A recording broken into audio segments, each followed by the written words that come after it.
So here we have the Mini 3-door Cooper S hatchback on a 68 plate. I'm going to start off by showing you some controls inside the car first of all. Okay, now that we're inside the car, we're going to start with the dials. Over on the left-hand side, we have the rev counter, we have the speedometer in the middle, and the fuel gauge over on the right-hand side. Also in the middle, you can see the total miles of this car, which are 32,515.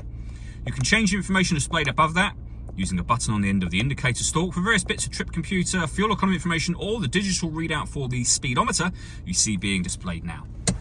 If we back out to the steering wheel, on the left-hand side we have cruise control and speed limiter, and on the right-hand side stereo and phone controls. The plus and minus paddles enable you to change up and down a gear manually with this automatic gearbox should you wish to do that. And then over in the centre we have the touchscreen for the car. So you can access your telephone menu, where you'll be able to manage your mobile devices, i.e. pair your phone. You can use the touchscreen as you see me doing now, or you can use the dial and collection of the buttons just here to control everything. So as you can see, these buttons here will take you into certain menus, but the dial can do virtually everything and is far easier to use whilst the vehicle is in motion than trying to fiddle with the touchscreen. So, for example, to rotate it to your music options, just rotate the dial, push the dial down to enter that menu.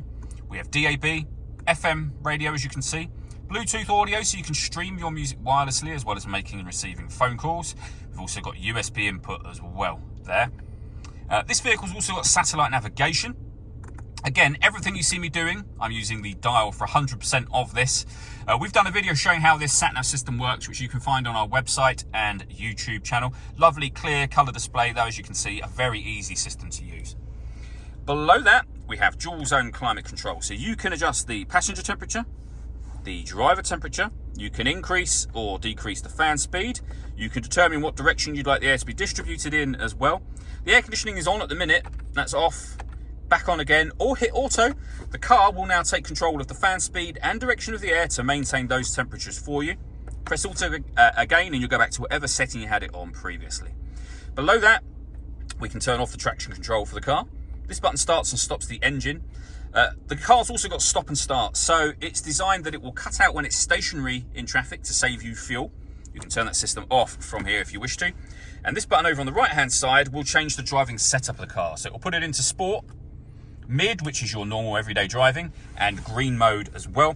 And then finally we have the gear lever for the fully automatic gearbox, a 12-volt charging socket, USB input, and a couple of cup holders just here as well. All that leaves me to say is thank you for taking the time to watch this video. If you'd like to come and drive this ULEZ compliant car for yourself, please feel free to call either of our MJA sites. We'd love to hear from you soon.